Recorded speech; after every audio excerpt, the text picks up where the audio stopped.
دوستان عزیزم، درود و مهر. امیدوارم حال دلتون عالی باشه. اگر از غذای تکراری خسته شدین و دنبال یک غذای خوشمزه و متفاوت میگردین، این ویدیو دقیقاً برای شماست. امروز یه پلو مخلوط خوش‌عطر درست میکنیم که با یه بار امتحان میشه غذای ثابت خونه هاتون. بریم که با هم دیگه طرز تهیه‌اش رو ببینیم.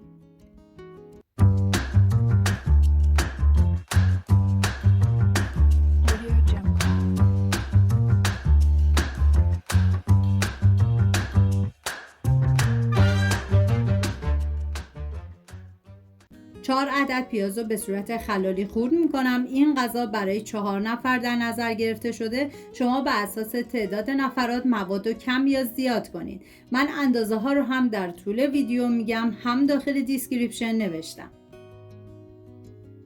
داخل تابه مقداری کره میریزم که شما از هر نوع روغنی که دوست داشتین میتونین استفاده کنید. بعد از داغ شدن پیاز ریز شده رو میریزم، هم میزنم، زمان میدم تا پیاز کمی سرخ بشه. این یه پلو مخلوط کاملا متفاوته که ترکیب طعماش واقعا غافلگیر کننده است. من غذاهای زیادی با مرغ درست کردم که لینکش رو داخل دیسکریپشن گذاشتم. دوست داشتید ببینید درست کنید و از خوردنش لذت ببرید. 1 عدد سیب زمینی رو به صورت نگینی خورد میکنم. واقعا این یکی از خوشمزه ترین پلو مخلوطایی بود تا به امروز درست کردم. مطمئنم هر کی بخوره عاشقش میشه. سیب زمینی خورد شده رو به پیاز اضافه میکنم، هم میزنم و میذارم تا کمی سرخ بشه.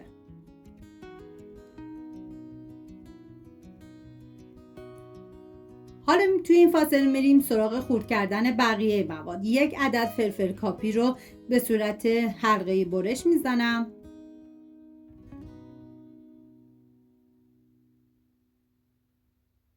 و نیاز به 6 عدد گوجه فرنگی دارین که باید حتما پوست گوجه فرنگی رو بگیرید و به صورت حلقه‌ای برش بزنید.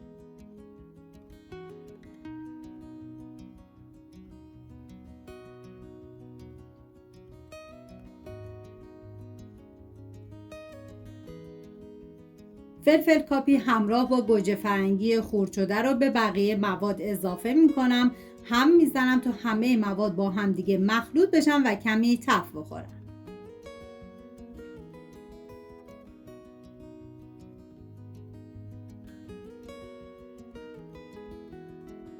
نوبت اضافه کردن ادویه هست، شامل ادویه کاری، آویشن، فلفل سیاه، پاپریکا، پودر تخم گشنیز، زردچوبه، پودر سیر و نمک.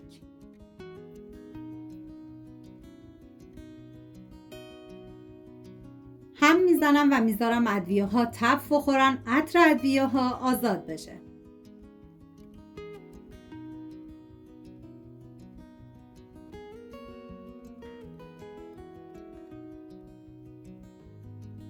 و نیاز به 700 گرم مرغ دارین که من ترکیبی از ران و سینه استفاده کردم که این دیگه کاملا سلیقه‌ایه. مرغ‌های خورد شده رو به بقیه مواد اضافه میکنم، هم میزنم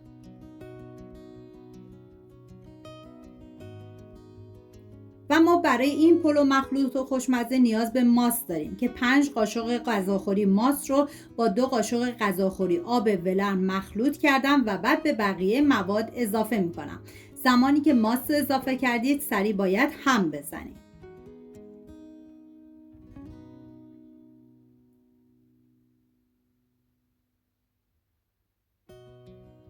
و بعد 1 لیوان نصف آب جوش بهش اضافه میکنم و میذارم به مدت نیم ساعت بپزه. چون این غذا از ران مرغ استفاده شده باید بذارید به مدت نیم ساعت بپزه، ولی شما اگه از سینه مرغ به تنهایی استفاده کردید فقط به مدت 1 رو و بدون اینکه آب بهش اضافه کنید بذارید بپزه. حتی شما میتونید این پلو رو به صورت دمی هم درست بکنید که توی همین مرحله بعد از اینکه به جوش اومد برنج رو بهش اضافه میکنید و به مدت 45 دقیقه دم میدید. و بعد از نیم ساعت که مرغ به این مرحله رسید دیگه من حرارت رو خاموش میکنم، چون من میخوام این پلو مخلوط رو به صورت آبکش درست کنم. داخل قابلمه آب ریختم. بعد از به جوش اومدن برنج رو بهش اضافه میکنم و نکته مهم این که باید برای این پلو مخلوط حتما برنج رو به صورت زنده تر بردارید. توی این فاصله میریم سراغ گشنیز. ما نیاز به گشنیز تازه داریم. سعی کنید که حتما از گشنیز تازه استفاده کنید و خرد شدهش 4 قاشق غذاخوری باشه.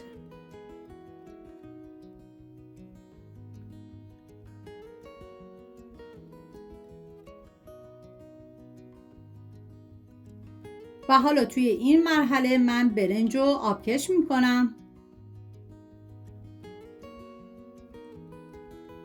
و مقداری روغن میریزم. تدیگ مورد نظرتون هر چی که هست بذاریم. من از سیب زمینی استفاده کردم و بعد لایه اول برنج میریزم و لایه بعدی از مواد مرغی.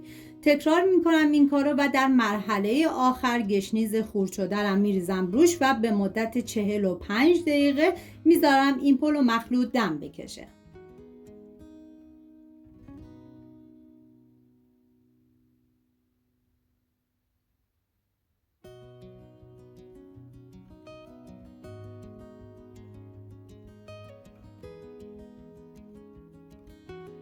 امیدوارم از این پلو مخلوط خوشمزه و خاص لذت برده باشیم. حتما امتحانش کنین. اگر درستش کردین حتما نظرتون رو برام بنویسید. لایک و سابسکرایب یادتون نره تا دستورهای خوشمزه بیشتری با هم درست کنیم. تا ویدیوی بعدی خوشمزه بپزید و حال دلتون خوب باشه. سپاس از همراهی همیشگیتون. تا درودی دیگر، بدرود.